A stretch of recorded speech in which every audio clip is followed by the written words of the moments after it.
तपोवन धाम श्री हरि तपोवन गुरुकुल गंगालो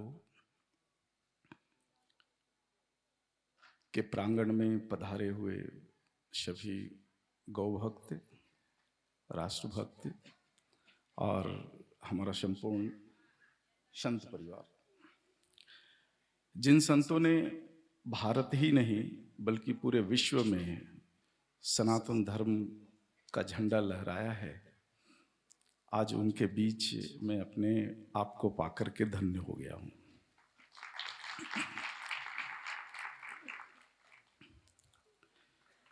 आदरणीय संत समाज और कच्छ प्रदेश के सभी भाई बहनें, माताएं, आप सभी के बीच जो आज मेरा संवाद का विषय है वह है पंचगव्य चिकित्सा का विषय। कई बार यह पंचगव्य सुनने में नया जैसा लगता है, लेकिन इसमें नया कुछ भी नहीं है और न ही इस शोध का पुरुषार्थ मुझे दिया जा सकता है, क्योंकि हमारे वेदों में सारा कुछ वर्णित है। केवल हमने 20 वर्षों में यही किया है कि हमारे वेदों में जो गाय और उनके गव्यों का जो शबीकरण बिखरा पड़ा हुआ था, ऋग्वेद से लेकर के महर्षि वाग्भट के अष्टांग हृदय अष्टांग संग्रहम तक, उसको मात्र एकत्रित कर और आज के भूगोल में, आज के परिवेश में उसको बैठाने का काम किया है। और इसका जो परिणाम अभी मिल रहा है वो बड़ा ही अद्भुत मिल रहा है और इसीलिए हम लोगों ने 2 नारा दिया है। पहला नारा है गौ मां से निरोगी भारत और दूसरा है गौ मां से असाध्य नहीं कोई रोग। 20 वर्षों से मैं और मेरे साथ एक बहुत बड़ी टीम है भारत के 25 प्रदेशों में, हम सभी लोग मिलकर के मनुष्य जीवन पर, दूसरे जीव जंतुओं के जीवन पर और वनस्पतियों के जीवन पर पंचगव्य का उपयोग किया, प्रयोग किया, देखा है, उसे समझा है और इस निष्कर्ष पर हम लोग पहुंचे हैं कि किसी भी जीव जंतु या वनस्पति के शरीर में यदि कोई व्याधि होती है तो उसका अंतिम निवारण पंचगव्य ही कर सकता है, पंचगव्य से ही होता है। इसलिए दुनिया में जितनी भी असाध्य बीमारियां कही जाती है, इन सभी बीमारियां जो है पंचगव्य के पास आकर के साध्य हो जाती है। तो यह सारा कुछ कैसे हुआ और भारत का सामान्य से सामान्य व्यक्ति इसको कैसे अपने जीवन में उपयोग में ला सकता है, कैसे उससे पूरा निरोगी जीवन पा सकता है, इन्हीं पहलुओं पर मैं आपसे आज संवाद करूंगा। आज से 24 साल पहले जब हमारे पास यह विषय आया था कि जिस गौवंश को हमारे पूर्वज, हमारे ऋषि और यहां तक कि वर्तमान पीढ़ियां लक्ष्मी के रूप में देखते आ रही है, उस लक्ष्मी की दयनीय स्थिति अर्थ के कारण है।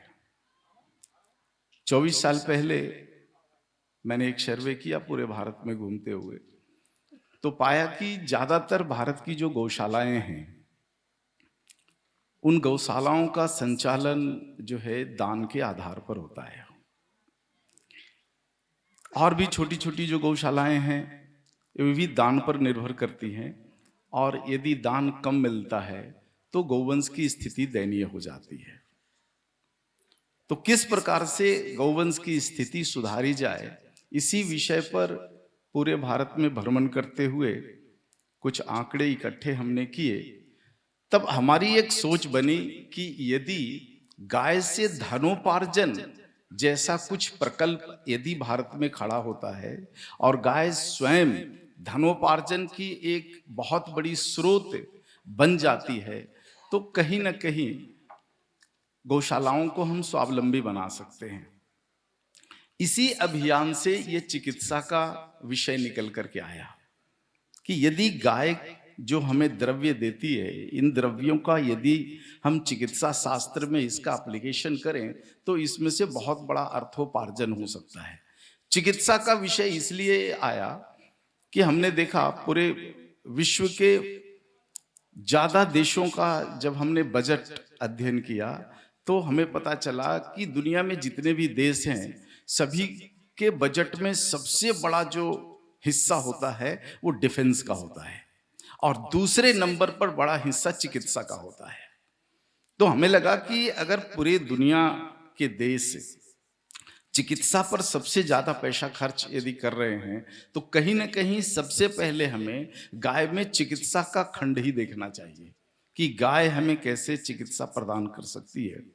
तो इस विषय को समझने के लिए पूरी दुनिया के लगभग 200 थेरेपियों को मैंने सरसरी निगाह से ब्राउज किया, देखा, समझने की कोशिश की कि दुनिया में जितने भी मेडिकल थेरेपीज हैं ये कैसे स्थापित हुए और इनका मूल सूत्र क्या है। और सभी को ब्राउज करने के बाद, एक सरसरी निगाह से देखने के बाद, जब हमने अपने वेदों को टटोला, विशेष करके ऋग्वेद, अथर्ववेद और आयुर्वेद को टटोला, तब एक चीज मुझे समझ में आ गई कि दुनिया में जितने भी मेडिकल थेरेपी निकले हैं ये सभी हमारे वेद के सूत्रों के आधार पर ही निकले हैं। एक भी मेडिकल थेरेपी ऐसा नहीं निकला जो कहीं किसी दूसरे तरह से जो है जनित हुआ हो हमारे देश में या दुनिया के किसी भी देश में। यहां तक कि एलोपैथी का भी जब शास्त्र हमने उठा करके देखा तो एलोपैथी भी आयुर्वेद के एक सूत्र पर आधारित है। आयुर्वेद में एक सूत्र है कि संकट की स्थिति में किसी भी मनुष्य को कोई रोग हो जाए, संकट में फंस जाए, तो संकट की स्थिति में उस रोग से उस व्यक्ति को बाहर निकालने के लिए उस रोग के प्रतिकूल क्रिया यदि उत्पन्न किया जाए, जिसको समझने के लिए मात्र मैं कह रहा हूं अंग्रेजी में कि create opposite symptom into the body. शरीर में जो कुछ भी हुआ है घटित, इसका उल्टा कुछ यदि हम प्रयोजन कर देते हैं तो मरीज संकट के स्थिति से बाहर निकल करके आ जाता है। मात्र आयुर्वेद के इस सूत्र पर पूरा का पूरा एलोपैथी चिकित्सा को जो है आज से 300 वर्ष पूर्व हिपोक्रेट्स नाम के एक व्यक्ति ने स्थापित किया। ऐसे ही जब दूसरे बड़े थेरेपियों पर हमने नजर दौड़ाई, जैसे होम्योपैथी, होम्योपैथी के जो जनक है हनीमैन जी हुए, जर्मनी में हुए, उनके बारे में जब हमने अध्ययन किया तो वहां भी हमारे वेद का एक सूत्र मिला कि मात्र वेद के एक सूत्र पर उन्होंने पूरा का पूरा होम्योपैथी सिस्टम को खड़ा कर दिया। और वो सूत्र ये था कि यदि हमारे शरीर में कोई व्याधि होती है तब उस व्याधि को व्याधि से ही काट सकते हैं। तो उदाहरण उन्होंने दिया कि लोहे को अगर काटना है तो आपको लोहा ही चाहिए। तो शरीर में यदि बुखार उत्पन्न हुआ है तो बुखार को काटने के लिए शरीर में बुखार पैदा करना चाहिए। तो मात्र इस सूत्र को लेकर के हनीमैन जी ने जर्मनी में एक पूरी की पूरी थेरेपी बना दी जिसका नाम है होम्योपैथी। हमारे यहाँ बहुत सारे पहले गुरुकुल होते थे, बहुत बड़े बड़े गुरुकुल होते थे जिनको अंग्रेजों ने कहा हायर लर्निंग इंस्टीट्यूशंस। दो बड़े नाम हम सभी लोग जानते हैं, तक्षशिला और नालंदा। वहाँ पूरे जो है एशिया के जो है उत्तरी एशिया, पश्चिमी एशिया, पूर्वी एशिया के लोग वहाँ पर पढ़ने के लिए आते थे। उनमें से एक विषय वेद भी होता था, एक विषय आयुर्वेद भी होता था जिसको पढ़ने के लिए बच्चे आते थे।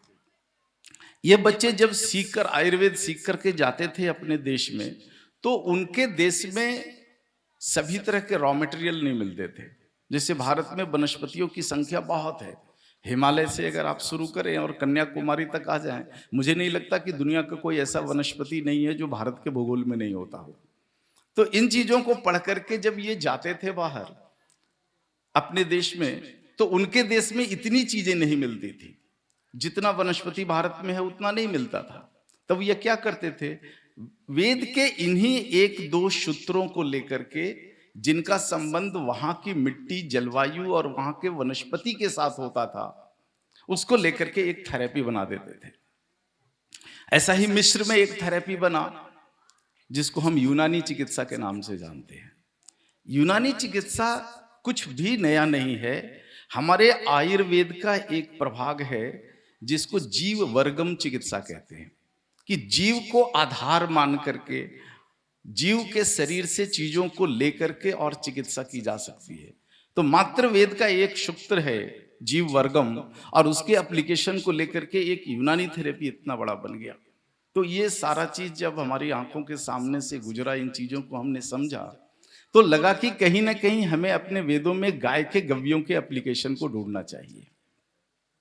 तो हमने ढूंढना शुरू किया, तो 3,500 से ज्यादा जीवंत सूत्र हमें मिले हमारे वेदों में, जिसमें से विशेषतः ऋग्वेद है, अथर्ववेद है, आयुर्वेद है, अष्टांग हृदयम, अष्टांग संग्रहम है, काय चिकित्सा है, भाव प्रकाश जी हैं, निघंटू जी हैं। इन सभी को अगर आप जोड़ लो और इसमें से ढूंढने लगे तो 3,500 जीवंत एप्लीकेशन। मैं जीवंत इसलिए कह रहा हूं कि उन एप्लीकेशंस में जिन वनस्पतियों का उपयोग किया गया है, ये वनस्पतियां आज भी हमारे भारत में उपलब्ध है।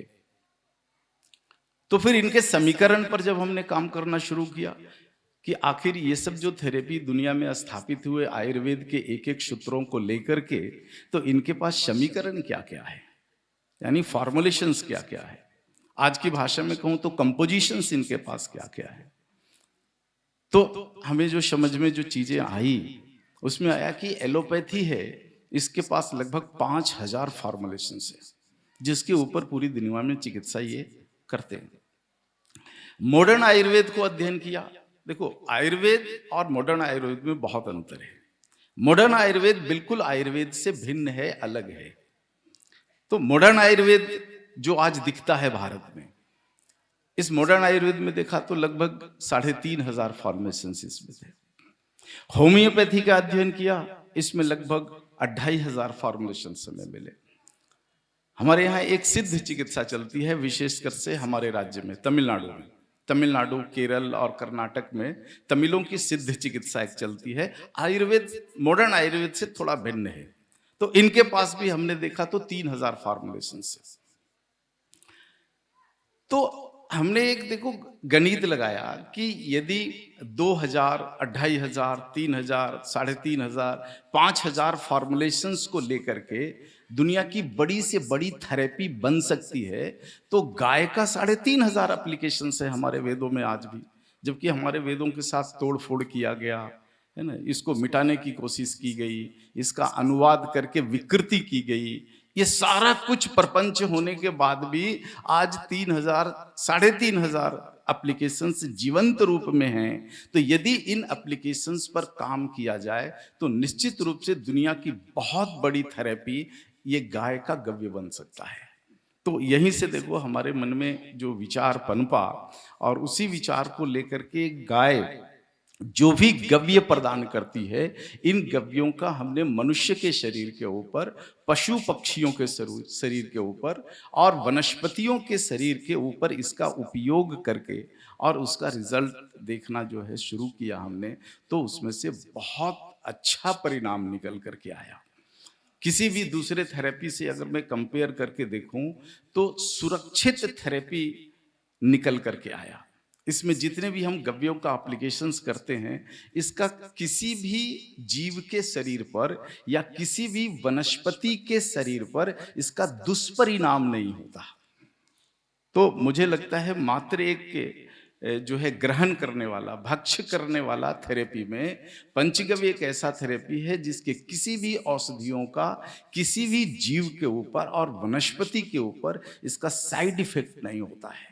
यदि हम औषधि गलत भी ले लें, जरूरी नहीं है ऐसा भी यदि औषधि ले लें तब भी हमारे शरीर में इसका दुष्परिणाम नहीं होता। कुछ अच्छा ही होता है, कुछ बुरा नहीं हो सकता है। जैसे उदाहरण के लिए मैं रखूं आपके पास, तो हमारी गैया का दूध है, किसी की जरूरत है और किसी की जरूरत नहीं है। इसके बाद भी जन्म लेने से लेकर के बुढ़ापे तक जीवन पर्यंत यदि प्रतिदिन कोई गैया का दूध पी ले, उसका कोई साइड इफेक्ट नहीं होता। और हम भारत के लोग सदियों से जो है पीते आ रहे हैं।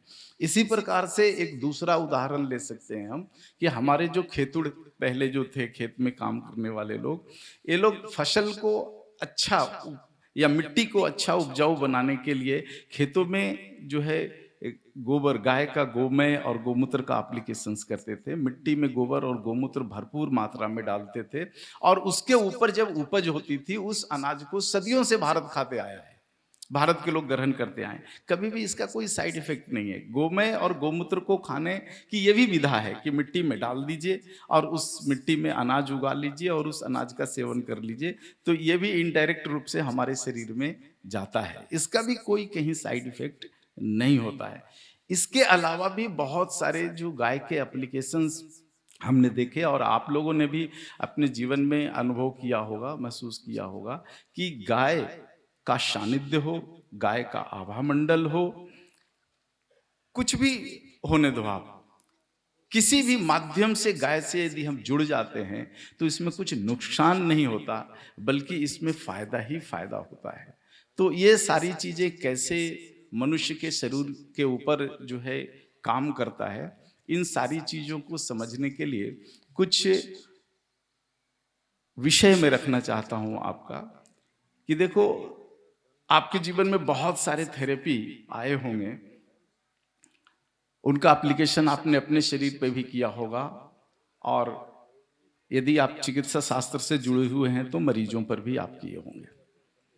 सभी थेरेपियों के पास उनके डिक्शनरी में कुछ शब्द हैं जिसमें वो कहते हैं इनक्यूरेबल, ठीक नहीं हो सकता, इनक्यूरेबल नहीं ठीक हो सकता, असाध्य का सबसे बड़ा लिस्ट किसी के पास है तो एलोपैथी के पास है। उसके बाद मॉडर्न आयुर्वेद में भी नंबर आता है कि ये चीजें ठीक नहीं हो सकती है, होम्योपैथी में भी आता है, सभी थेरेपियों में आता है। ऐसा क्यों है? जब ये सारे थेरेपी आयुर्वेद के सूत्रों से निकले हुए हैं तो इनमें पूर्णता क्यों नहीं है? तो जो पूर्णता की कमी है, पूर्णता में जो कमी है, इसको हमने अध्ययन करके देखा तो हमारे देश में एक ऋषि हुए जिनका नाम है महर्षि वाग्भट। महर्षि वाग्भट को यदि आप नहीं जानते हो तो ऋषि चरक को आप जानते होंगे। ऋषि चरक के 12वें शिष्य है, 12वें पीढ़ी के शिष्य हैं महर्षि वाग्भट। तो महर्षि वाग्भट जी ने 2 ग्रंथें लिखी है, एक अष्टांग हृदयम और एक अष्टांग संग्रहम। 2 चीजें उन्होंने लिखी है और ये मूल वाग्भट जी ने नहीं लिखी है। वाग्भट जी की जो गुरु शिष्य परंपरा में 12वें वाग्भट ने इन चीजों को जो है संग्रहित किया है और 2 खंड बनाए हैं। एक अष्टांग हृदयम, जिसमें वाग्भट जी कहते हैं कि मनुष्य अपना जीवन यापन कैसे करे कि वह कभी भी बीमार ही ना पड़े। और दूसरा खंड बनाया है अष्टांग संग्रहम, जिसमें जो सूत्र हैं वे सूत्र कहते हैं कि यदि गृहस्थी में रहते हुए या सांसारिक जीवन में रहते हुए यदि कोई गलतियां हो जाती है, पहली बात तो कहते हैं कि बिना गलती के मनुष्य बीमार नहीं पड़ता है। यदि कोई मनुष्य कहीं बीमार पड़ा है तब उसने अपने जीवन में कहीं न कहीं कोई बड़ी गलती की है जिसका दुष्परिणाम होकर के बीमार पड़ा है। तो गृहस्थी में, सांसारिक जीवन में यदि रहते हुए गलतियां होती है और उन गलतियों के कारण यदि मनुष्य बीमार पड़ जाता है तब उसकी चिकित्सा कैसे हो, इसका पूरा जो प्रभाग है, ग्रंथ है, वो है अष्टांग संग्रहम। तो इस तरह से 2 चीजें उन्होंने बनाई और इन दोनों में एक बात मुख्य रूप से कहा है कि गृहस्थ होने का मतलब क्या है। गृहस्थ पूरा जीवन निरोगी रहे, उसके मूल में क्या है। तो उन्होंने 3 चीजें कही है और तीनों को अपनी भाषा में उन्होंने कहा है कि मनुष्य के जीवन के लिए ये 3 सुरक्षा चक्र हैं। मनुष्य यदि अपनी गृहस्थी को इन 3 सुरक्षा चक्रों में बांध ले, इन 3 सुरक्षा चक्रों के मध्य में यदि रहता है तो निश्चित रूप से वह कभी बीमार नहीं पड़ सकता, और बीमार पड़ जाए तब तीसरी सुरक्षा चक्र जो है उसके निवारण के लिए पर्याप्त है। तो पहला सुरक्षा चक्र कहते हैं महर्षि वाग्भट जी की गाय है, गौवंश है। तो कहते हैं पहली सुरक्षा चक्र को आप अपने दरवाजे पर स्थापित करो। यानी आपकी गृहस्थी में यदि गाय है, गौशाला है, तो गौशाला दरवाजे पर होना चाहिए। यह पहला सुरक्षा चक्र है। और दूसरा सुरक्षा चक्र कहते हैं तुलसी के पौधे को, जो कहते हैं कि इसको गृहस्थ अपने घर के मध्य में रखे। तो मध्य में तुलसी जो है वो दूसरा सुरक्षा चक्र है। और तीसरा सुरक्षा चक्र कहते हैं कि घर के एक तरफ जिधर से सूर्य का प्रकाश आता है, जिधर सूर्य उदय होते हैं, उस तरफ एक औषधालय बनाइए जिसका नाम है रसोई घर। और उस औषधालय में 48 मसालाओं को संग्रहित करने की बात कहते हैं कि मनुष्य जीवन में जितनी भी बीमारियां आती है, इन बीमारियों के निवारण के लिए मात्र 48 औषधि की आवश्यकता है। और उसका एप्लीकेशन मनुष्य यदि अपनी भोजन व्यवस्था में कर ले, ऋतु काल के आधार पर, भूगोल के आधार पर यदि कर ले, मौसम के आधार पर यदि कर ले, तो वह कभी भी बीमार नहीं पड़ेगा। और बीमार पड़ गया तो इस 48 औषधियों के बाहर उसको उसकी कुछ भी आवश्यकता नहीं है, उसकी आवश्यकता ही नहीं पड़ेगी, उतने में ही जो है वो निरोगी हो जाएगा। तो ये सारे सूत्र जब हमें पढ़ने को मिला, इसके ऊपर जब हमने अध्ययन किया, विचार किया, तो इसके बाद से जो है गाय के कितने गव्य हो सकते हैं और उन गव्यों का हम अपने रसोई घर में कैसे एप्लीकेशंस कर सकते हैं, और इसके ऊपर अध्ययन करके और डॉक्टर कैसे बना जा सकता है, चिकित्सक वैद्य कैसे बना जा सकता है जो दूसरे लोगों की चिकित्सा करें। ये पूरा का पूरा जो सिस्टम है, इसी को फिर हमने कहा पंचगव्य चिकित्सा पद्धति। इसमें गाय के जो मूल 3 गव्य हैं, इन्हीं गव्यों से हम दूसरे गव्य बनाते हैं। और सभी गव्यों का जो तासीर है वो अलग अलग होता है, और उसको बीमारियों के आधार पर जोड़ करके उसका उपयोग करके निवारण करते हैं। इसमें से पहला जो गव्य है वह है क्षीर, जिसको हम दूध कहते हैं। दूसरा गव्य है गोमय, जिसको गोबर भी कहते हैं। और तीसरा है गौमूत्र, जिसको गौमूत्र कहते हैं। ये 3 चीजें हैं। तीन जो द्रव्य हैं जो गाय हमें मूलतः दृष्टिगोचर रूप में देती है, यानी दिखने वाला रूप में देती है, इन तीनों के बारे में देखो अथर्ववेद स्पष्ट करते हैं कि गौमूत्रे धनवंतरी, गोमय वस्ति लक्ष्मी, और क्षीरम सर्व औषधि सारम। गोमय वस्ति लक्ष्मी अर्थात जो लक्ष्मी है वो तो गोमय में है, और गौमूत्रे धनवंतरी, धनवंतरी कहाँ है? गौमूत्र में है। और क्षीरम क्या है? सर्व औषधि सारम। आप समझ गए होंगे, बहुत क्लिष्ट नहीं है, सर्व है ना, औषधि, दुनिया में जितने भी औषधि हैं, वनस्पति हैं, सारम मतलब उसका एसेंस है। तो यदि हमारी गृहस्थी में दुनिया की सारी औषधियों का सार हो, गोमय के रूप में लक्ष्मी हो और धनवंतरी के रूप में गौमूत्र हो, तो हमें और किसकी आवश्यकता है? जीवन को निरोगी रखने के लिए, उत्कृष्ट रखने के लिए, सबल रखने के लिए, सशक्त रखने के लिए और किसी चीज की आवश्यकता नहीं पड़ती। बस समय के साथ जो है गुलामी के कालखंड में जो है हमें भटकाया गया, हम भोले भाले लोग भटक गए और इन क्रियाओं से विमुख होकर के इन चीजों को छोड़ दिया।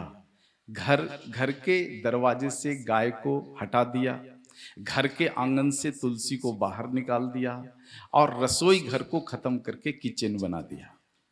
तो तीनों सुरक्षा चक्र एक साथ जब टूट गए तो निश्चित रूप से मनुष्य को बीमार होना ही पड़ेगा।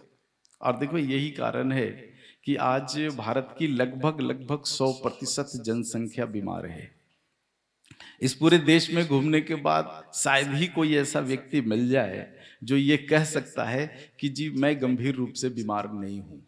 सभी को कुछ न कुछ समस्याएं और बीमारियां हैं, और इन बीमारियों का मूल जो है महर्षि वाग्भट के इन्हीं सूत्रों को जोड़ करके मैं देखता हूँ।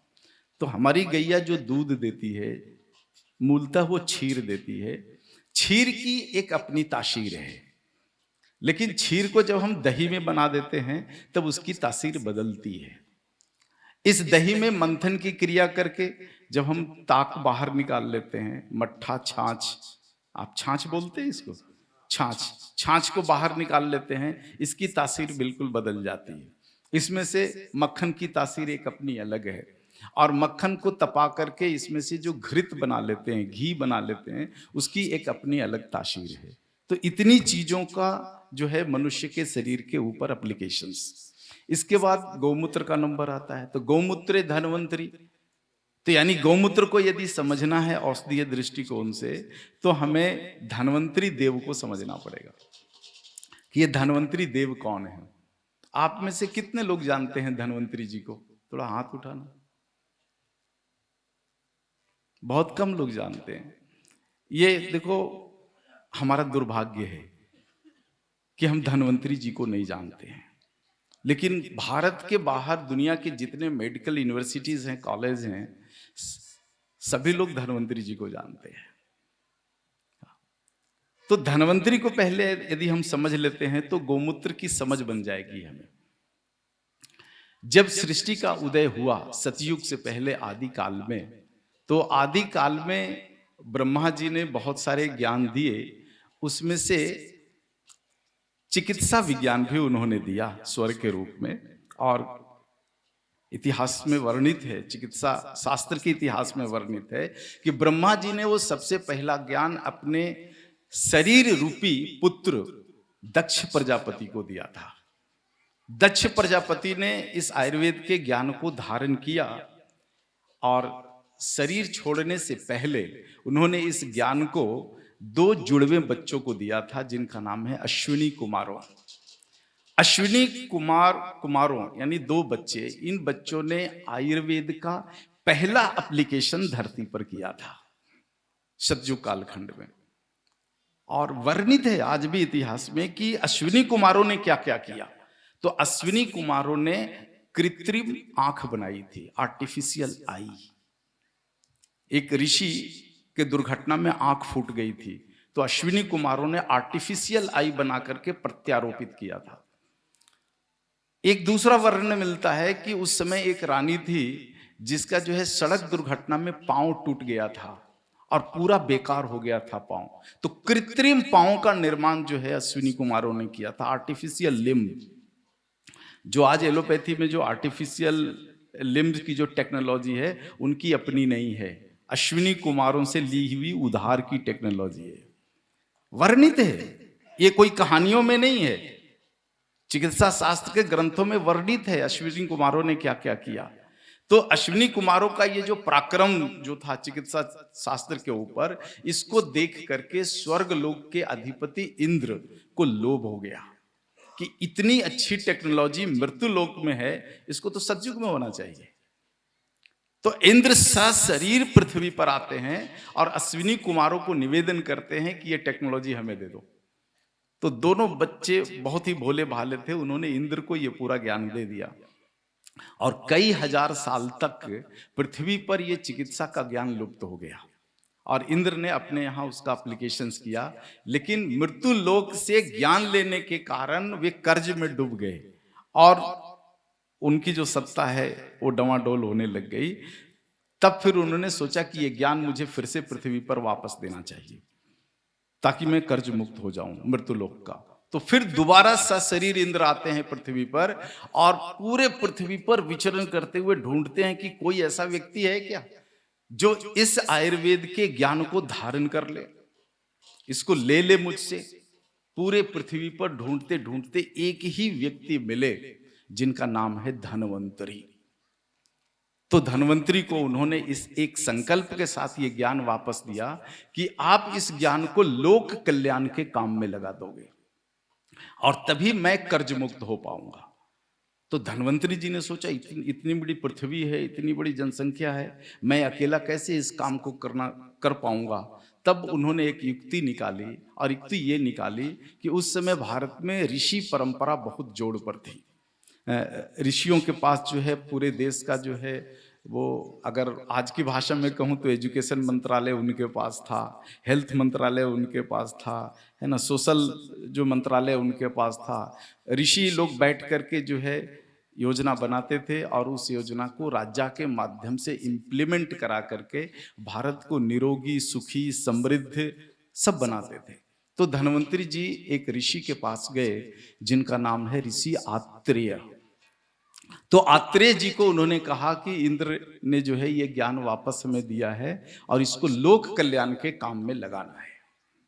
तो ऋषि आत्रेय ने इसको स्वीकार कर लिया और उसी समय से जो है सतयुग के इसी कालखंड से ऋषि आत्रेय और उनकी परंपरा में जितने भी ऋषि हुए, इन सभी लोगों ने आयुर्वेद के ज्ञान को भारत के एक एक व्यक्ति तक पहुंचाने का काम शुरू किया। उसी श्रृंखला में जब महर्षि वाग्भट हुए तब उन्होंने कहा कि ऐसा कुछ उपाय करते हैं कि भारत का कोई गृहस्थ बीमार ही ना पड़े। तो इसके लिए उन्होंने 3 चीजें जो है गृहस्थ को अपनाने के लिए कही कि गाय अपना लो, और गाय का निवास घर के दरवाजे पर होना चाहिए। तुलसी वनस्पति को अपना लो और उसके घर के मध्य में रख लो आप, और जिधर से सूरज उदित होता है उस उदय खंड में एक चिकित्सालय बनाओ आप, जो दुनिया का सबसे श्रेष्ठ चिकित्सालय हो, और उसका नाम दिया रसोई घर। रसोई घर इसलिए नाम दिया कि हमारा जो शरीर है ये रस से चलता है, 6 प्रकार के रसों से चलता है, 60 रसों से ये शरीर चलता है, भोजन से नहीं चलता। अंततः भोजन को हम जब मुख में लेते हैं और मुख में उसको पीस करके जब रस बनाते हैं तो इस रस से शरीर चलता है। इसलिए उन्होंने कहा कि रसोई घर एक ऐसा घर जिसमें कोई भी खाने की वस्तु अंदर चली जाए तब वो रस बन करके निकले और उस रस का मनुष्य ग्रहण करे और वो मनुष्य फिर निरोगी हो जाए। तो ये सारा जो 3 सुरक्षा चक्र को जब मैं देखता हूं और इनके समीकरणों पर जब अध्ययन करता हूं तो सबसे ज्यादा एप्लीकेशंस जो है वो गाय का है, गाय के गव्यों का है, गाय के दूध का है, गाय के दही का है, गाय के छाछ का है, गाय के घृत का है, गाय के गोमय का है, गाय के मूत्र का है। तो इन्हीं सारे सूत्रों को हमने मात्र संकलित किया है। इसमें देखो मेरा अपना एक भी सूत्र नहीं है और न ही मेरा स्वयं का कोई पराक्रम है, इसमें बिखरा हुआ था। इस बिखरे हुए को उठाया और उठा करके जिस प्रकार से दुनिया के बड़े बड़े थेरेपी बने उसी प्रकार से संग्रह करके इसको भी एक थेरेपी के रूप में लेकर के आने की कोशिश की। और फिर उसका जिस प्रकार से महर्षि वाग्भट ने रसोई घर का एप्लीकेशन पूरे भारत भर में करवाया था, उसी प्रकार से हमारा प्रयास है कि भारत का हर गृहस्थ जो है ये पंचगव्य का, गाय के गव्यों का अपने में अपने जीवन में एप्लीकेशन करे और वो कभी बीमार ही ना पड़े। और यदि बीमार भी पड़ जाए तो गाय के ये गव्य अद्भुत हैं जो मनुष्य शरीर के किसी भी बीमारी को क्षय कर देते हैं, जला करके राख कर देते हैं। तो ये सारी चीजें होती कैसे है,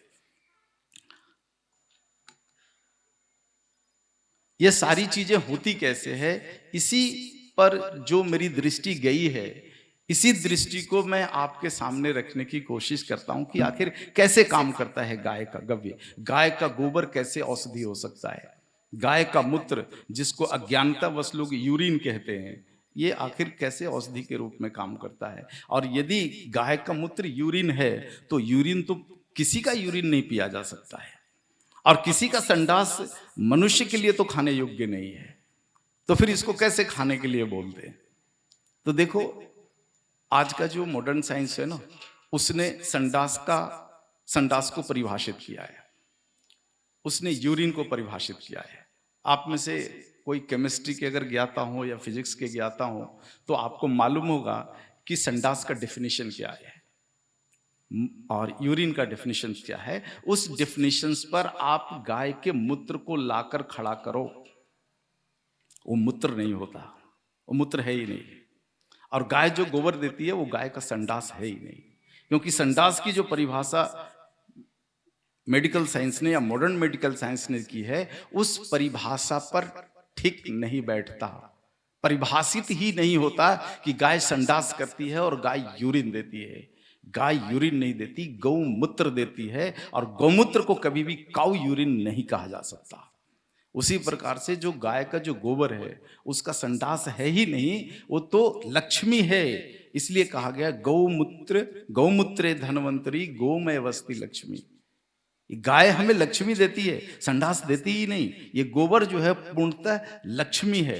लेकिन हुआ क्या है कि पिछले 600-700 वर्षों तक जो हमारा देश गुलाम रहा, और जो गुलामी वाले जो लोग आए हमारे देश में, उन्होंने जो है अपनी अपनी बात जमाने के लिए जो है हमारी चीजों को विकृत किया, और उसी विकृति में हम भारत के भोले भाले लोग फंस गए, और फंस करके अपने ज्ञान को विकृत कर दिया, अपने ज्ञान को नीच ज्ञान समझा, और राजाओं के ज्ञान को ऊंचा ज्ञान समझा। वो राजा तो नहीं कह सकते, जिन लोगों ने गुलाम बनाया वो राजा नहीं हो सकते, लेकिन उन्होंने अपने ज्ञान को ऊंचा करने के लिए हमारी इन चीजों को विकृत कर दिया। गलती यही हुई कि हम भोले भाले लोगों ने उसको स्वीकार कर लिया, जीवन में उतार लिया, और इसी का नतीजा हुआ कि भारत की स्थिति फिर दयनीय होती गई, और हर क्षेत्र में, अर्थ के क्षेत्र में दयनीय होती गई, शिक्षा के क्षेत्र में दयनीय होती गई, चिकित्सा के क्षेत्र में दयनीय होती गई, सामाजिक व्यवस्था के क्षेत्र में दयनीय होती गई,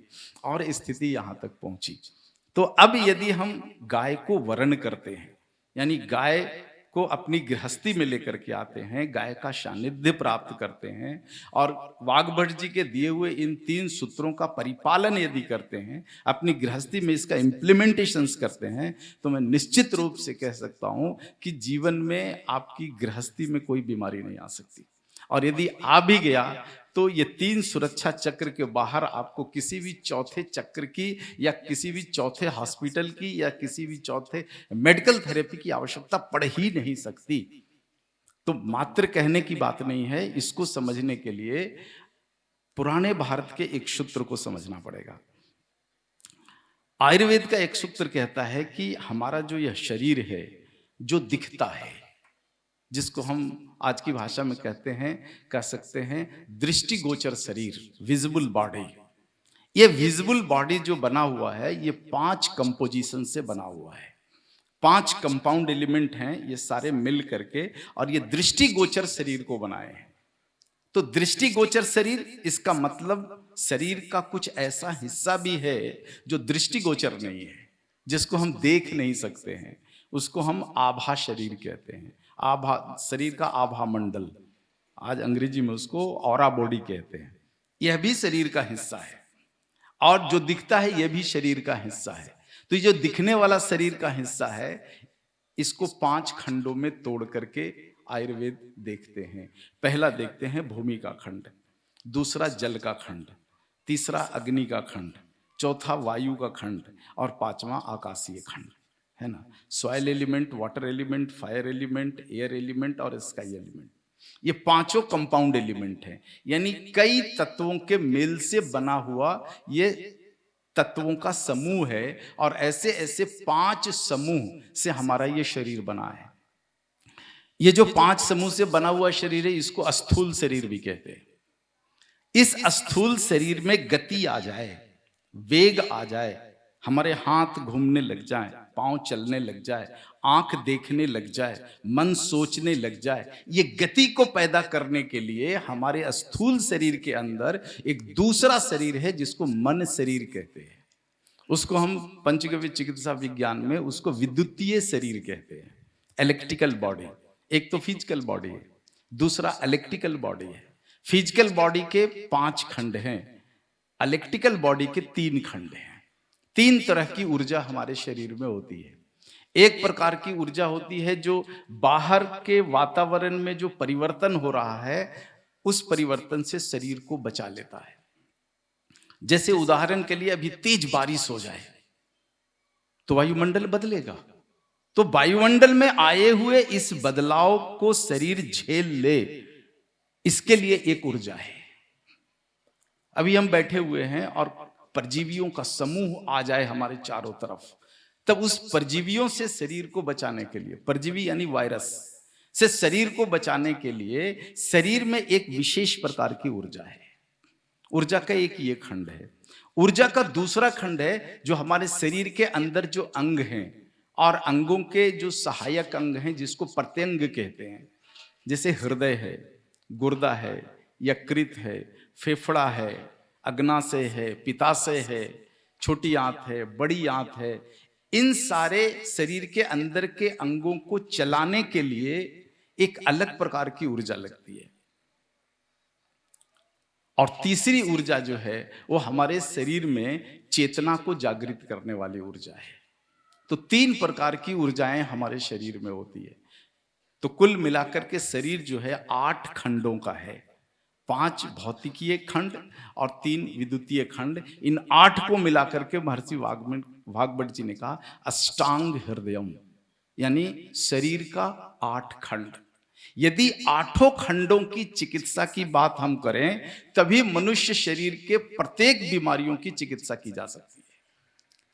लेकिन जिन थेरेपियों के पास इन 8 खंडों का ज्ञान नहीं है वो संपूर्ण चिकित्सा नहीं कर सकते। तो आप एलोपैथी को देख लो। एलोपैथी हमारे शरीर के कितने खंड को समझता है? सॉइल एलिमेंट को समझता है, वाटर एलिमेंट को समझता है, फायर को समझता है और थोड़ा बहुत एयर एलिमेंट को समझता है। उससे ज्यादा उनके पास समझ ही नहीं है। तो यदि हमारे शरीर में कोई भी बीमारी इलेक्ट्रिकल बॉडी के अंदर है तो उसकी तो समझ ही नहीं है उनके पास, उसका निवारण कैसे कर सकते हैं वो? और यही कारण है कि आज दुनिया में जितने बड़े बड़े थेरेपियों का बोलबाला है, हाँ, जिनका आधिपत्य है, उनके पास इनक्यूरेबल डिजीज का लिस्ट बहुत ही लंबा है। क्योंकि मन शरीर को समझते ही नहीं, शरीर के अंदर के इलेक्ट्रिकल बॉडी को जानते ही नहीं, तो उसमें जब संकट आ जाएगा तो उस संकट को कोई कैसे निकाल सकता है? यही मुश्किल है। तो पंचगव्य चिकित्सा विज्ञान में इन्हीं सारी चीजों को जोड़ा है कि यदि आपको मनुष्य की चिकित्सा करना है तो आप शरीर के इन 8 खंडों पर विचार कीजिए। जरूरी नहीं है कि हमारा फिजिकल बॉडी में प्रॉब्लम हो सकता है इलेक्ट्रिकल बॉडी में भी प्रॉब्लम हो, मन रूपीय शरीर भी बीमार हो।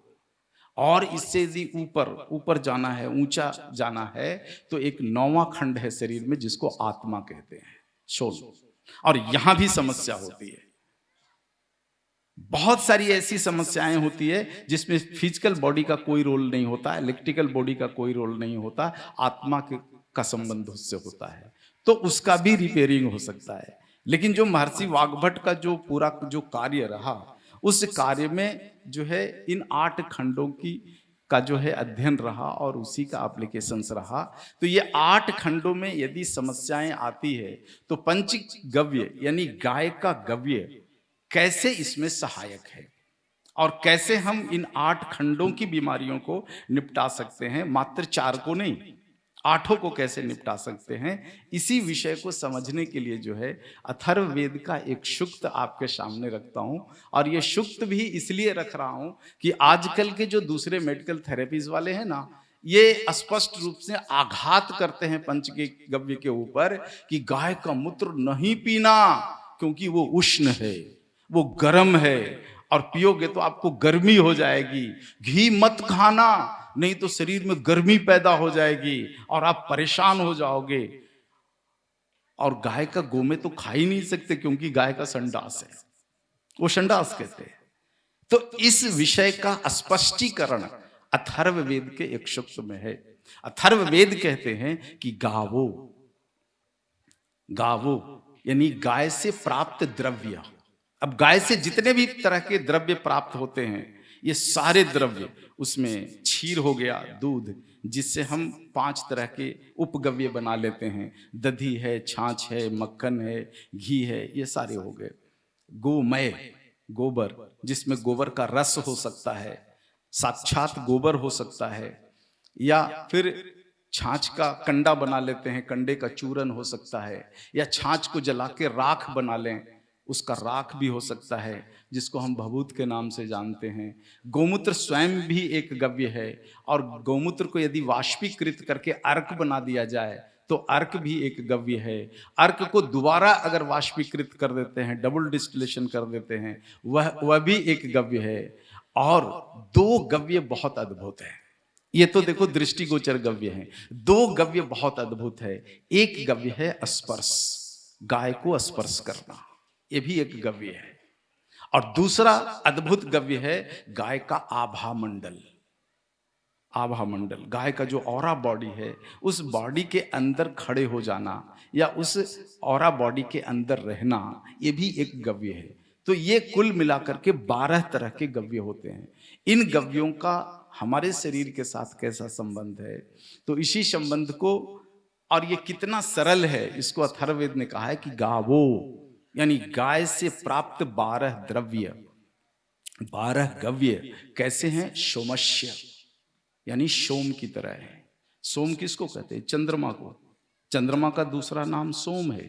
तो गाय के इन 12 गव्यों को यदि समझना है कि कैसा है, इनका चरित्र कैसा है, इनकी तासीर कैसी है, तो आपको चंद्रमा का अध्ययन करना पड़ेगा कि चंद्रमा कैसा है। क्योंकि अथर्ववेद कहते हैं बिल्कुल चंद्रमा की तरह, गावो सोमस्य, बिल्कुल चंद्रमा की तरह है। तो चंद्रमा का अध्ययन करो आप। चंद्रमा कैसा है? चंद्रमा सरल है ना। चांदनी, 2 दिन पहले पूर्णिमा था, आपने देखा होगा। पूर्णिमा में जब चांद बड़ा हो जाता है, बड़ी सरलता के साथ हम देखते रहते हैं। सूर्य को उतनी सरलता से नहीं देख सकते जितनी सरलता से हम चंद्रमा को देख सकते हैं। अर्थात चंद्रमा सरल है और चंद्रमा शीतल है। चांदनी होती है तो चांदनी में ठंड होती है ना। सूर्य के प्रजेंस में गर्मी होती है, लेकिन चंद्रमा के प्रेजेंस में ठंडी होती है, क्योंकि चंद्रमा शीतल है। चंद्रमा से जो सूर्य की किरणें रिफ्लेक्ट होकर के धरती पर आती है, परावर्तित किरणें, ये ठंडी किरणें होती है, इसलिए चंद्रमा को शीतल कहा गया है, शीतल है। पृथ्वी के मुकाबले चंद्रमा का जो गुरुत्व है उसका तापमान कम है, इसलिए जब सूर्य की उष्ण किरणें जब जाती है चंद्रमा पर, तो चंद्रमा उन किरणों को शीतल बना करके पृथ्वी पर परावर्तित करके भेजती है। इसलिए कहा गया कि चंद्रमा सरल है, शीतल है और सुंदर है। सुंदर है। चांदनी में आप देखो, चंद्रमा को देखते रहो तो देखते रहने का मन करता है। चंद्रमा की छवि यदि जल में है तो जल में चंद्रमा की छवि को हम देखते ही रहते हैं, हटने का मन नहीं करता। तो चंद्रमा सरल है, सुंदर है और शीतल है। बिल्कुल हमारे गाय की 12 गव्य ऐसे ही सरल हैं, सुंदर हैं और शीतल हैं। लेकिन जब आयुर्वेद विकृत हुआ और उसकी विकृति पर जो मॉडर्न आयुर्वेद बना, तो ये मॉडर्न आयुर्वेद में डाला गया कि गाय के गव्य सारे उष्ण हैं और पता नहीं क्या क्या उसमें गलत गलत उपमाएं डाल दी गई, और हम भारतवासियों को गाय के गव्यों से विमुख किया गया, अलग रखा गया कि इसका सेवन नहीं करना, यह सेवन करने योग्य नहीं है। तो ये भावना जितने भी डॉक्टर, आयुर्वेद के डॉक्टर रखते हैं, उनसे मैं निवेदन पूर्वक कहूंगा कि अथर्ववेद पढ़ो, और अथर्ववेद में गव्यों को परिभाषित किया गया है, इस परिभाषा पर पुनः विचार कीजिए आप। और देखो, केवल मैं वेद की बात नहीं करता, बिल्कुल वेद के उन्हीं खंडों की बात करता हूं जिन खंडों को मैंने 20 साल जिया है, और जिन खंडों का भिन्न भिन्न प्रकार के मरीजों पर एप्लीकेशन किया है, और जिसका एप्लीकेशन अच्छा आया है, 100% परिणाम आया है, केवल उन्हीं सूक्तों पर मैं बात करता हूं। तो इस सूक्त में आगे कहा गया है, गावो सोमस्य प्रथमस्य भक्ष्य। चूंकि गाय के 12 गव्य सरल, सुंदर और शीतल हैं, इसलिए प्रातःकालीन और जीवन के हर पहले प्रसंग में इसका भक्षण करना चाहिए। प्रतिदिन सुबह इसका भक्षण करना चाहिए, और जब भी जीवन में कोई नया प्रसंग आ जाए, आपका जन्मदिन आ जाए तो भक्षण करो, आपका कोई भी विशेष तिथि आ जाए भक्षण करो। और सबसे बड़ा इसका जो एप्लीकेशन है कि कोई भी बच्चा मां के गर्भ से बाहर निकलता है तो उसके जीवन का वो पहला प्रसंग होता है, और वो प्रसंग कभी दोबारा नहीं आता। जीवन में एक ही बार आता है मां के गर्भ से बाहर निकलने का, मां के गर्भ के भूगोल को छोड़कर और दुनिया के भूगोल में आने का उसका पहला जो है अवसर होता है। तो इस अवसर पर गाय के गव्यों का भक्षण करना चाहिए। मूल जो इस सूक्त का जो अर्थ है, तात्पर्य है, यथार्थ जो है वो यही है कि कोई भी बच्चा मां के गर्भ से बाहर निकलता है तो उसको उसकी मां के दूध के पहले इन गव्यों का भक्षण कराना चाहिए। तो इसका भक्षण जो है पिछले 2011 से जो है इस पर हमने जो है उपयोग करके देखना शुरू किया। आज लगभग 13 वर्ष हो गए। 13 वर्ष में 5000 से ज्यादा बच्चों को, उन बच्चों को, जब ये बच्चे अपनी माँ के गर्भ से बाहर निकले हैं प्रसव क्रिया के बाद, उन बच्चों को उनकी माँ के दूध के पहले ये गाय के गव्यों का भक्षण कराया है। और ऐसे लगभग 5000 से ज़्यादा बच्चे हैं भारत में। और ये बच्चे, कोई 5 साल का है, कोई 7 साल 8 साल का है, इनकी प्रतिभा इतनी ऊंची है कि इसकी तुलना किसी से नहीं कर सकते। मात्र उदाहरण के लिए मैं कुछ तथ्य रखता हूं कि जिन बच्चों ने गाय के गव्यों का भक्षण अपनी माँ के दूध से पहले किया है और कई दिनों तक किया है, उन बच्चों के दांत 6 महीने में आ गए, 8 महीना में बच्चा चलने लगा है और 1 साल में बच्चा दौड़ने लगा है और 15 महीने में बच्चा अपनी शिक्षा प्राप्त करने लग गया है। और इन बच्चों की साहस की यदि बात करो तो बहुत सारे इसमें ऐसे बच्चे हैं जो ग्रामीण क्षेत्र के हैं, गांव की बहनों ने इसको जो है अपने ऊपर लगाया है। और आपके यहाँ भुज में भी कुछ ऐसे बच्चे हैं जिन्होंने इस सूत्र का एप्लीकेशन किया है। तो इन बच्चों का साहस आप देखोगे तो दंग रह जाओगे। खेतों में घूमते हुए, अपने गांव के परिवेश में घूमते हुए सांपों को अगर देख लें तो सांपों को छोड़ते नहीं, खेलने लग जाते हैं उन सांपों से। अगर घर में उनके कुत्ता और बिल्ली हैं तो आप कल्पना करो, हमारे देश में एक राजा हुए भरत, जिनके बारे में कहा गया है कि गुरुकुल में रहते हुए बाघ के बच्चों से खेलते थे, जिनके नाम पर आज पूरा भारतवर्ष है। ये गव्य का सेवन करने वाले बच्चे, उनके घरों में बाघ तो नहीं है, सिंह तो नहीं है, लेकिन उसी की प्रजाति के कुत्ता और बिल्लियों को वैसे ही मुंह फाड़ते और नचाते फिरते हैं जैसे उनके लिए बाघ हो। तो ये साहस जो है बच्चों में आती है गाय के गव्यों का एप्लीकेशन करने से। तो मैं निवेदन पूर्वक जो है हाथ जोड़कर विनती करता हूं, विशेष करके माताओं को, बहनों को, जो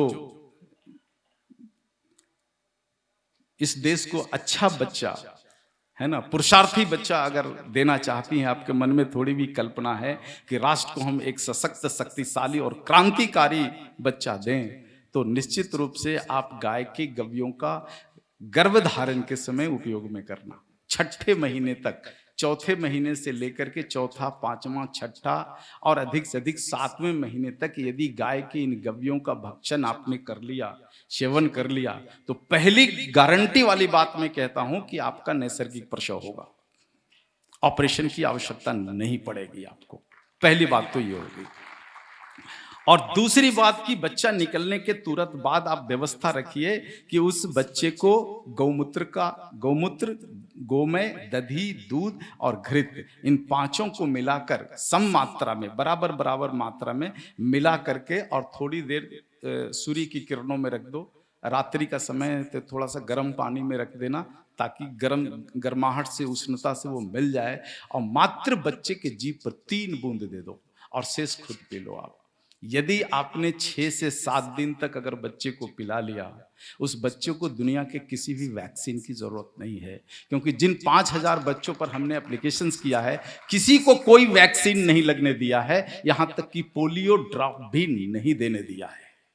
और उन बच्चों की जो प्रतिभा है, उनकी जो यादाश्त शक्ति है, उनका जो मेमोरी है, उनका जो ज्ञान है, पराक्रम है, इन बच्चों में मैंने एक बहुत अद्भुत चीज देखी है कि घर में खिलौना होते हुए भी खिलौना से ये बच्चे नहीं खेलते, अपने पिता के साथ खेती के औजारों से खेलते हैं, अपनी माताओं के साथ जो है रसोई घर के बर्तनों से खेल लेते हैं, लेकिन खिलौने के ऊपर, आर्टिफिशियल खिलौने के ऊपर जाते ही नहीं, उनका मन ही नहीं करता है। और मैंने तो ऐसा देखा, 6 महीने का बच्चा अपने पिता के साथ बैठकर कंप्यूटर पर कीबोर्ड चलाता है।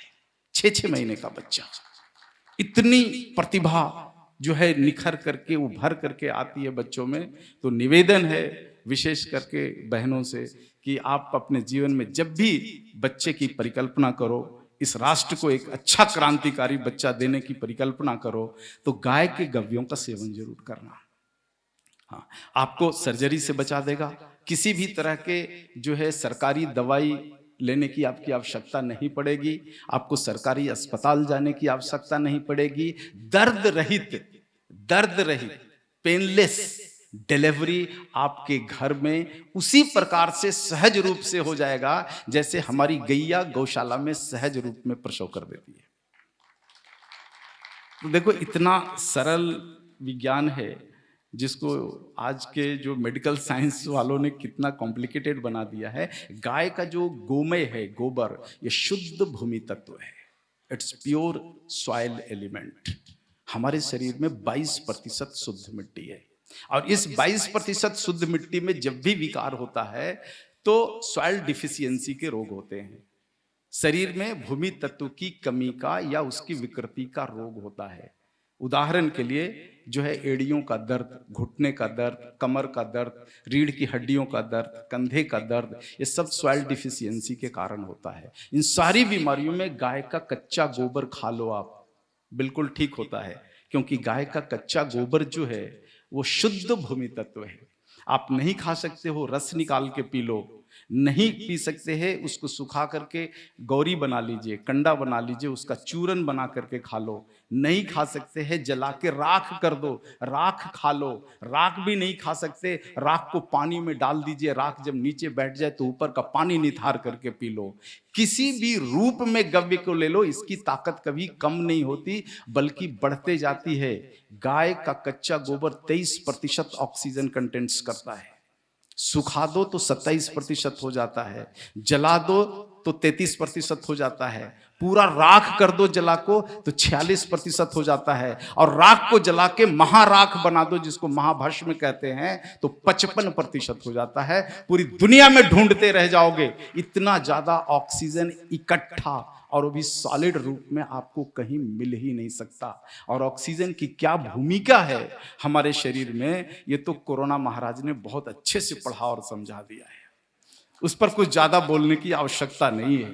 ऑक्सीजन के सिलेंडर कैसे ब्लैक हुए और कितना महामारी जैसी स्थिति आ गई है। लोग ऑक्सीजन पीने के लिए ऑक्सीजन पार्ले जाने लग गए। ऑक्सीजन पार्ले में जाने के बाद एक श्वास की कीमत 250 रुपया बैठता है। उस समय मैंने कैलकुलेट किया था कि दिल्ली में चलने वाला जो ऑक्सीजन पार्ले है उसमें यदि मैं चला जाऊं और ऑक्सीजन पीऊं तो एक श्वास की कीमत कितनी होगी, तो गणित निकल कर के आया 258 रुपया।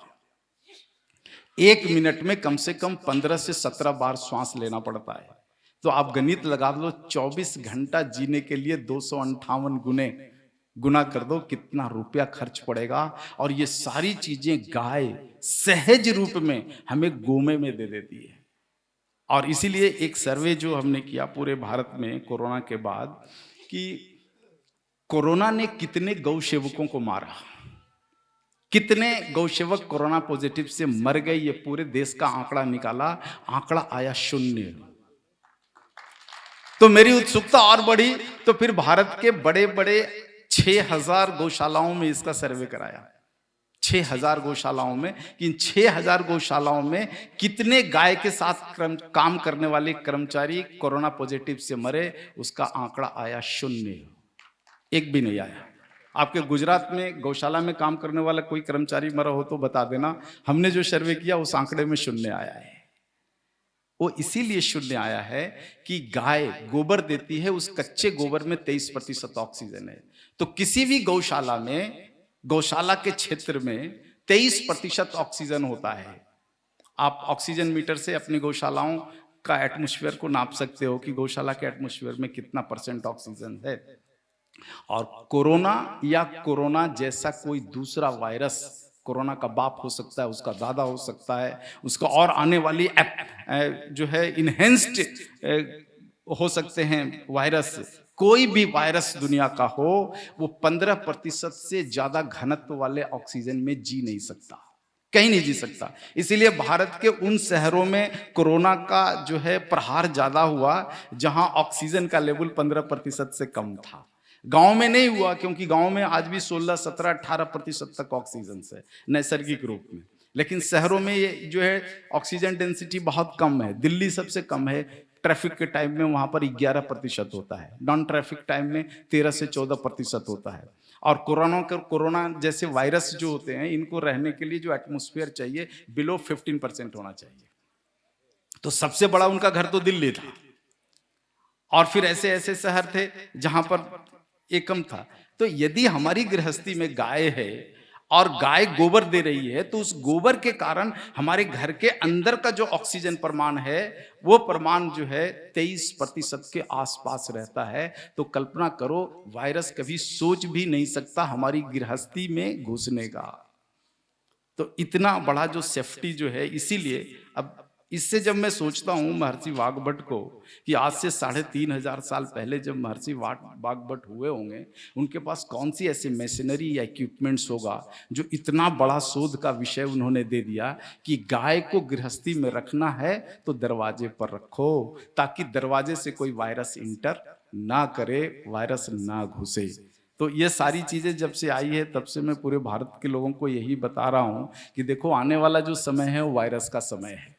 हर साल वायरस अपने नए नए नाम से जो है पदार्पण करता है यहाँ पर, और यह मुश्किल ही खड़ा करता है। और इस मुश्किल से यदि बचना है तो सरल उपाय है कि अपनी गृहस्थी में गाय को लेकर के आ जाइए। आपका वायरस आपका कुछ भी नहीं बिगाड़ सकता, और यदि आप बाहर गए और शरीर को बिगाड़ के आए तब भी गाय कारगर है। आप उसका गोबर को उठाइए, जलाइए, राख बनाइए और पानी में डालिए और पानी को निथार करके पी लीजिए। 20,000 कोरोना पॉजिटिव मरीजों पर इसका परीक्षण करके देखा, जिनका ऑक्सीजन लेवल 70-55 तक एक मरीज का आ गया था। जैसे ही गाय के भस्म का जल पिलाया, 5 मिनट के अंदर उसका लेवल 95 अबव चला गया। 5 मिनट के अंदर। ये आप अपने घरों में प्रयोग कर सकते हो। अब इसमें जो एक संशय आपके मन में होगा जी कि कैसी गाय, कौन सी गाय, कैसा गोबर, तो आप एक बात जान लो, गाय इतनी अद्भुत है, इतनी अद्भुत है कि कुछ भी खा ले, जब उसके पेट में प्रोसेस होता है तब वो शुद्ध होकर के बाहर निकलता है। मंडियों में घूमते हुए, आपके अहमदाबाद में बहुत सब्जी मंडी है, देखता हूं वहां भी सांड घूमते रहते हैं, है ना। और आपके यहाँ से ज्यादा तो आप दिल्ली हरियाणा चले जाओ तो सब्जी मंडियों में तो सांड ही सांड मिलते हैं, जो सब्जियों के कचरा को खा करके जीते हैं। उन सांडों के गोबर पर काम करके हमने देखा कि क्या जो सड़ी गली सब्जियां खा करके जीवन यापन कर रही है जो गौवंश से, क्या उसके गोमूत्र में भी और गोबर में ऐसा गुण है? बिल्कुल वैसा ही गुण है। जैसा गौशाला में बांध के आप सात्विक रूप से खिलाते हो, बिल्कुल ऐसा ही है, कोई परिवर्तन नहीं होता। तो लेकिन मूल क्या बात है, भारतीय नस्ल का गौवंश चाहिए। हाँ, उसमें गाय की तरह दिखने वाली जर्सी हॉलिस्टियन फ्रीजियन अगर करोगे तो गलती हो जाएगा। हाँ, क्योंकि वो तो संडास देती है, वो यूरिन देती है ना, और वो जो है मिल्क देती है, दूध भी नहीं देती। दूध तो भैंस देती है, हाँ, वो तो मिल्क देती है, और हमारी गैया तो क्षीर देती है। तो ये क्षीर वाली गाय, हाँ, जो क्षीर प्रदान करती है, उस गाय को, उसमें आपका कांकरेज है या डांगी है, उसमें आपका गीर है। गीर तो देखो पूरी दुनिया में डंका बज गया है, गीर का, कांकरेज का। ये 2 प्रजातियों को दुनिया का कौन देश नहीं जानता है, भारत तो छोड़ो। तो ये जो प्रजातियां रही है हमारे में, इन प्रजातियों का गोबर, गोमय जो है वो ऑक्सीजन रखता है, शुद्ध मिट्टी तत्व है, उसको आप खा लीजिए तो शरीर का पूरा सॉइल डिफिशियंसी खत्म होता है। और मूत्र पी लो तो शरीर के अंदर का जो वात है, वायु वाला प्रभाग है, वो ठीक हो जाता है, संतुलित हो जाता है।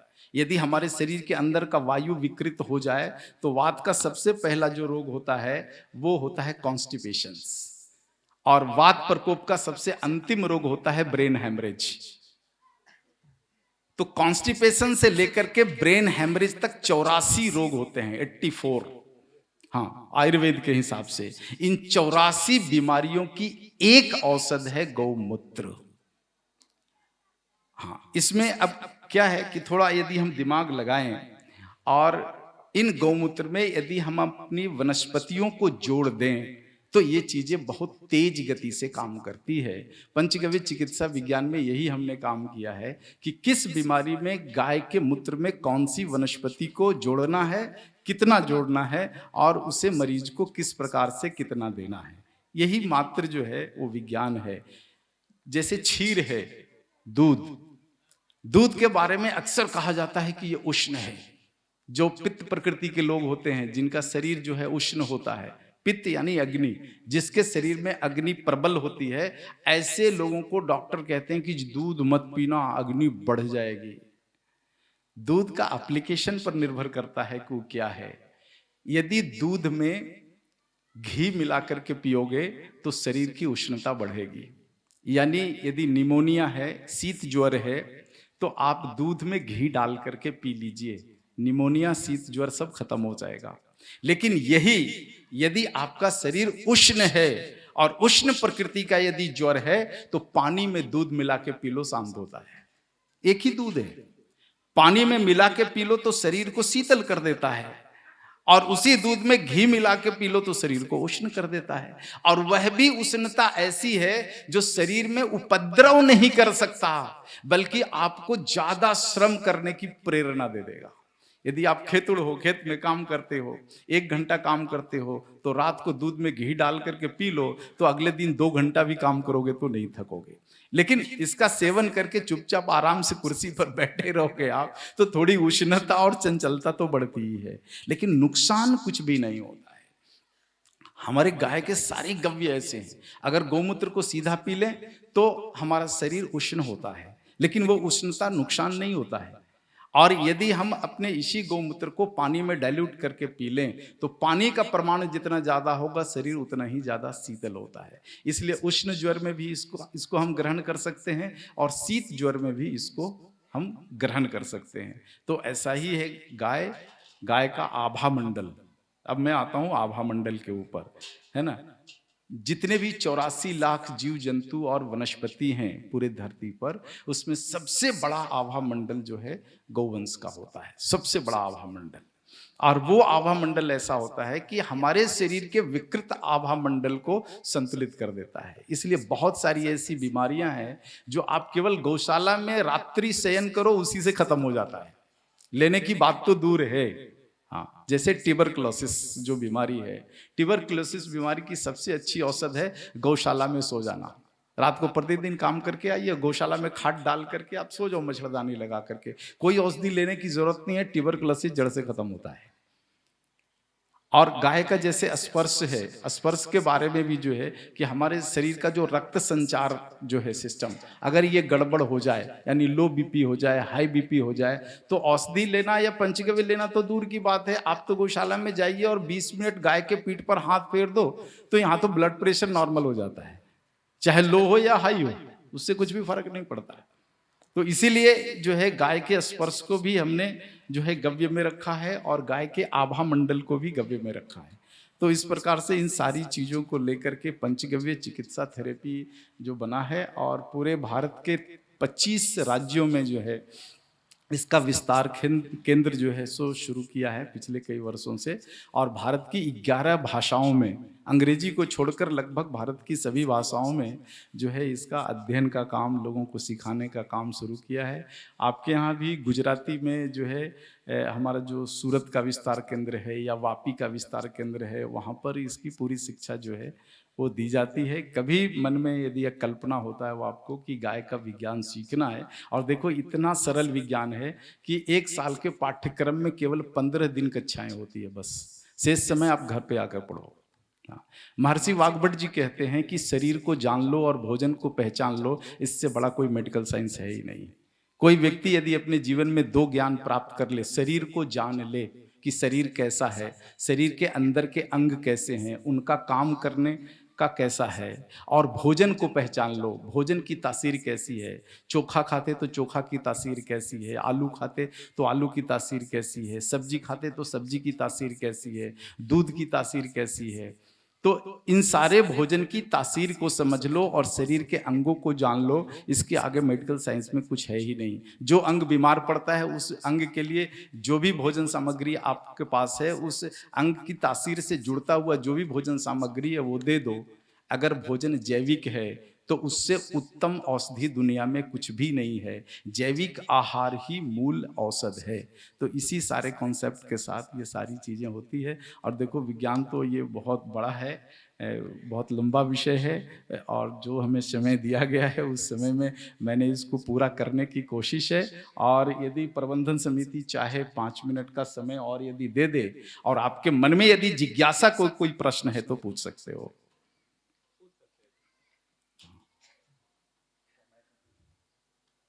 मेरे व्याख्यान से, मेरे वक्तव्य से, संवाद से यदि आपके मन में कोई शंका उत्पन्न हुई हो या कोई विचार हो तो आप शंका का निवारण कर सकते हो। यथासंभव मैं उत्तर देने की कोशिश करूंगा।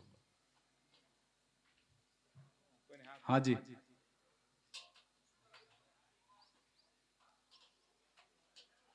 हाँ जी,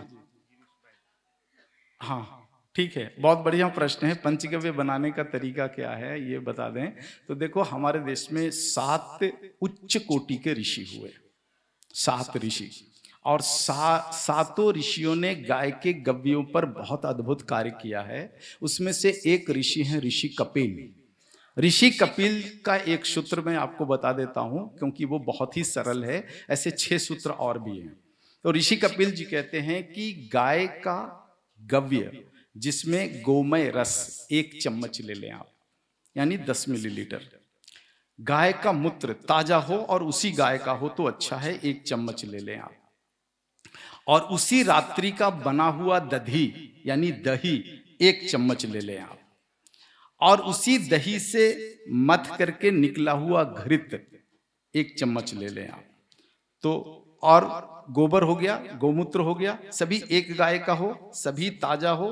प्रातःकालीन ब्रह्म मुहूर्त में इन 5 गव्यों को गोमय रस, गौमूत्र, क्षीर, दधी और घृत, ये सभी नया होना चाहिए, उसी दिन का होना चाहिए। इन सभी को आप एक पात्र में ले लीजिए। वह पात्र तांबे का नहीं होना चाहिए, कांसे का नहीं होना चाहिए, पीतल का नहीं होना चाहिए।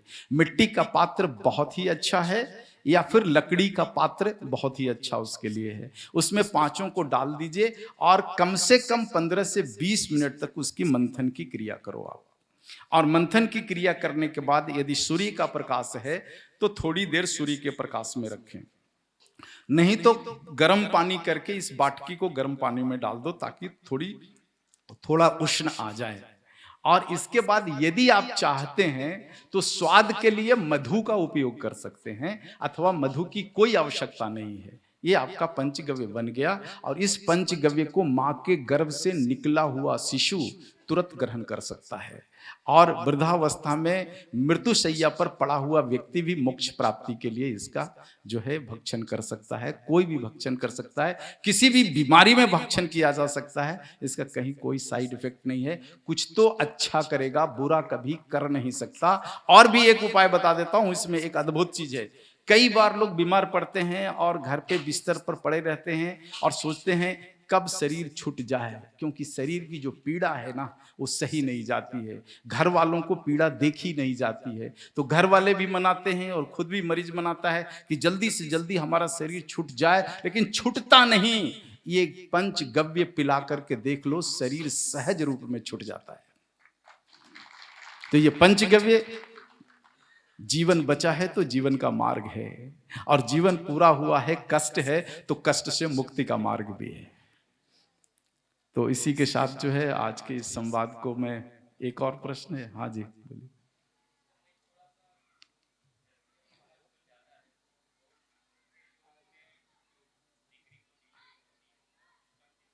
हाँ, प्रसव के समय यदि संकट है और प्रसव की पीड़ा यदि आरंभ हो गई है और बच्चे को इस सहज रूप में यदि बाहर निकालना है, तो आप एक ऐसा गाय को देखो, गाय या नंदी किसी को भी देखो जो गोबर दे, और गोबर को हथेली पे ले लो आप।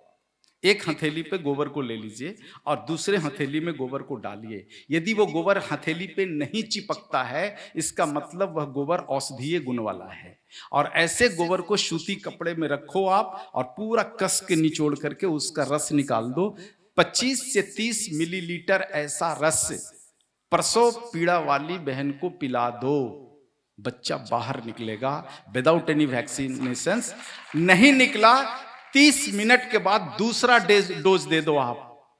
आज तक जो अभ्यास मैंने किया है हजारों प्रसव वाली बहनों पर, किसी को तीसरा डोज नहीं देना पड़ा है, दूसरे डोज में बच्चा निकला है बाहर।